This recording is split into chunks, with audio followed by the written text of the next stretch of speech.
Ration বন্টন দুর্নীতিতে মূল অভিযুক্ত বাকিবুর রহমানের সূত্র ধরেই বিদেশে পৌঁছেছিলেন শঙ্কর আড্ডা।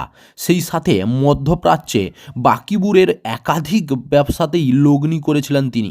সম্প্রতি এমনটাই দাবি করছে ইডি। তবে এই কালো টাকা ঠিক কিভাবে হাত বদল হতো সেটাই জানার চেষ্টা করছে কেন্দ্রীয় তদন্তকারী সংস্থা। ইডি সূত্রে খবর, রেশন বন্টন দুর্নীতির টাকা দিয়েই বিদেশে একাধিক ব্যবসা খোলার পরিকল্পনা করছিলেন বাকিবুর গ্রেপ্তার হওয়ার পর তার স্ত্রীকে জেরা করে ইডি আধিকারিকরা। তিনি ইডি কর্তাদের সেই ব্যবসার কথা জানিয়েছিলেন। সেই সূত্রেই ইডি কর্তারা তদন্ত শুরু করেন। উঠে আসে বাকিবুরের নানাবিধ কর্মকাণ্ড। জানা যায়, দুবাইয়ের মতো ধনী দেশে গাড়ি ও বাইকের ব্যবসা করতেন বাকিবুর। রেশন বন্টন দুর্নীতির কোটি কোটি টাকা বিনিয়োগ করা হতো এই ব্যবসায়। এমনকি রাজ্যের গরিব দুঃখী মানুষের হকের টাকা দিয়েও তিনি দুবাইয়ের পানশালা খোলার পরিকল্পনা করেছিলেন।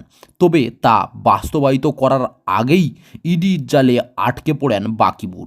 যদিও তার বিদেশ ব্যবসা এখনও রমরমিয়ে চলছে বলে ধারণা ইডির কর্তাদের, এবং তার হাত ধরেই মধ্যপ্রাচ্যে পৌঁছানোর বনগাঁ পুরসভার প্রাক্তন চেয়ারম্যান শঙ্কর আড্ডা।